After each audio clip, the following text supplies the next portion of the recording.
Alors, c'est parti, on va voir rapidement comment faire ce genre d'animation. C'est une animation de base, rien d'extraordinaire, mais c'est fait avec GSAP et React. On va voir comment utiliser GreenSock avec React, tout simplement. Alors, on se retrouve sur un dossier vide fait avec Create React App. Donc, on a juste gardé ici l'app.js et puis j'ai très rapidement stylisé une carte. Voilà, l'important c'est vraiment juste de voir comment on utilise GreenSock avec React. Donc, pour l'utiliser, d'abord, il faut l'installer. Donc CTRL U accent grave, ça nous ouvre un terminal. Alors j'ai déjà dans le premier terminal mon serveur qui tourne ici. Donc je m'ouvre un second avec un petit plus et on fait npm install GSAP comme ça. GSAP c'est le raccourci de GreenSock et donc vous allez l'installer directement. Moi il est déjà installé normalement, on le retrouve par ici dans mes dépendances. Hop, on a bien GSAP version 3.6 ici. Très bien, parfait.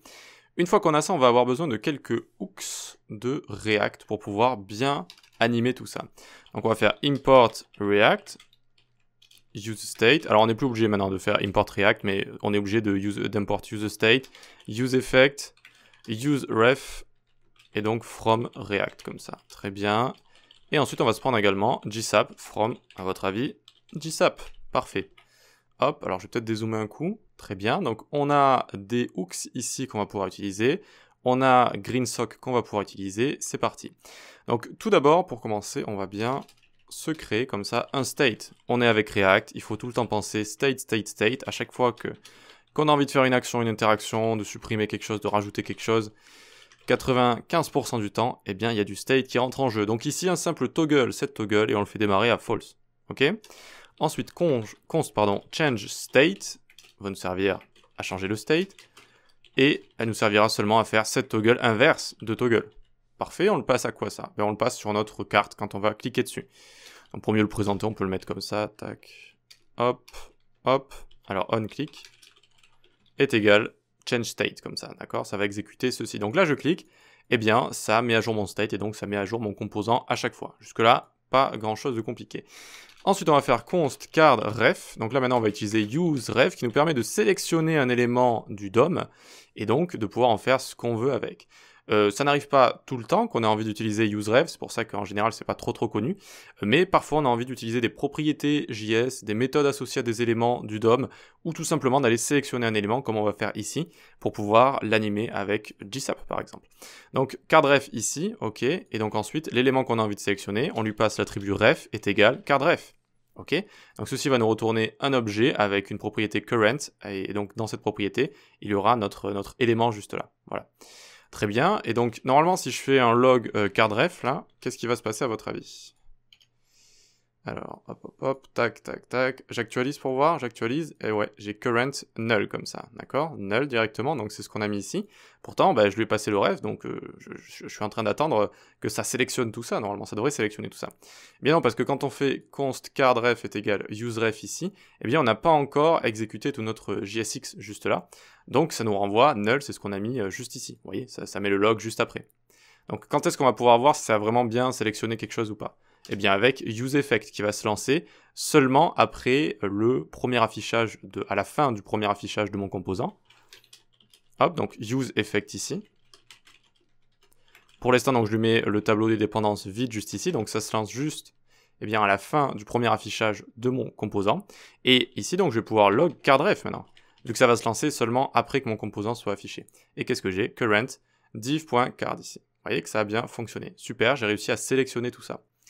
Très bien, une fois qu'on a sélectionné, qu'est-ce qu'on voudrait faire ? On voudrait animer tout ça. Est-ce que j'ai mon micro d'allumé d'ailleurs ? Oui, c'est bon, il est allumé, c'est bon. Très bien, hop, c'est toujours la peur du youtubeur, ça, de ne pas allumer son micro. Donc on va avoir toggle qui va être notre state, ok ? Et donc on fait toggle point d'interrogation, c'est l'opération ternaire. Est-ce que toggle est true ? Si c'est true, alors gsap.to, on va prendre cardRef.current, parce que je vous rappelle que cardRef est un objet, il faut prendre la propriété current. Et ensuite, on ouvre un objet, c'est le second argument qu'on passe, c'est le second paramètre qu'on remplit. Et dans le second paramètre, ça va être un objet avec toutes les propriétés qu'on a envie d'animer. Pardon, je galère un petit peu à parler. Donc, scale 1,5, rotate 360. Voilà, donc ça va grandir et tourner en même temps pour qu'on puisse bien voir tout ça. Et une duration de 1,2. Si vous ne mettez pas de duration de base, ça dure 0,5 secondes, je crois.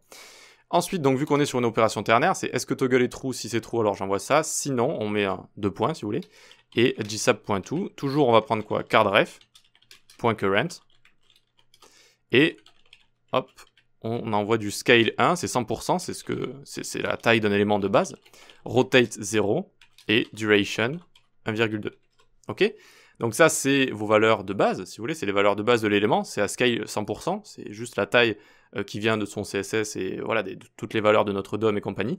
Rotate 0 parce que ça n'a pas tourné, et duration, eh bien c'est quand on va vouloir faire un retour, parce qu'avec ça, du coup, on va pouvoir faire un aller-retour. Ok, donc testons tout ça, je clique dessus et ça ne fonctionne pas. Pas de panique, qu'est-ce qui est en train de se passer? Quand est-ce qu'il va se lancer ce useEffect? Eh bien, si on met un tableau vide ici, il va se lancer seulement une fois, lors de la fin du premier affichage de mon composant. Une fois que mon composant se sera monté la première fois, eh bien ça va lancer useEffect. Donc en fait ça se lance plus ici. Pourtant j'aimerais qu'il se lance à chaque fois que le state change. Donc à chaque fois que toggle change ici. Donc je viens le mettre juste ici. Et là je suis en train de surveiller, si vous voulez, je suis en train de surveiller mon state toggle ici. Et donc à chaque fois qu'il va changer, ça va relancer cette fonction callback que j'ai juste ici. Et donc il va m'exécuter tout ça. Ok? Donc normalement maintenant ça devrait fonctionner. Je clique et hop là, ça tourne comme ça et ça tourne comme ça.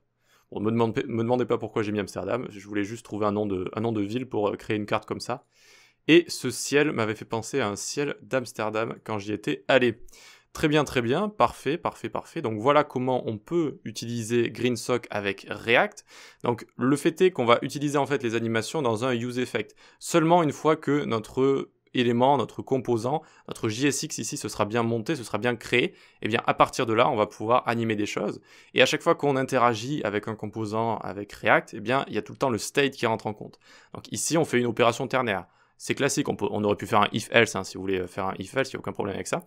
Et donc ici, hop, on va animer tout ça. Qu'est-ce qu'on aurait pu faire d'autre également? Eh bien par exemple, ça j'enlève, et je fais un short circuit operator. Juste un et comme ça. Ça veut dire, quand toggle est true, alors j'envoie ça, sinon j'envoie rien du tout. C'est tout ce que ça veut dire. Donc je clique ici une fois, ça va fonctionner, et si je reclique à votre avis, ça fonctionne plus en fait. Ça fonctionne plus parce que c'est seulement quand c'est true ici, seulement quand c'est true, donc il n'y aura jamais de retour en fait, il n'y aura jamais de retour. C'est si vous avez envie d'animer un élément juste une fois par exemple. Hop, et puis voilà. Voilà comme ça. Très bien, et puis qu'est-ce qu'on aurait pu faire également si on avait envie de faire ça lors de l'apparition de notre composant? Alors je vais enlever ça parce que c'est embêtant, tac. Eh bien on aurait pu ne pas faire de condition du tout, hein. Hop, donc quand ça va charger, ça tourne, et puis voilà, ça tourne juste une fois, et ça tournera plus jamais, juste lors du premier affichage comme ça, de notre composant. Et si d'ailleurs on aurait voulu juste le faire lors du premier affichage, on aurait pu enlever ici, ceci, ça aurait été un peu plus juste. Vous voyez, hop, et maintenant ça tourne, et ça surveille plus rien, j'ai juste envie de le lancer lors de la fin du premier affichage de mon composant. Donc voilà pour GSAP, on l'installe, on l'importe, on joue avec ses hooks, on va sélectionner, on va jouer avec le state, et on va animer une fois que le composant a chargé, et voilà. Allez, likez, partagez, abonnez-vous, venez sur Discord, la newsletter, suivez mes cours sur les plateformes d'e-learning et venez relever les défis de la semaine, bon sang, sur Discord. Chaque semaine un défi, cette semaine c'est la création d'un loader.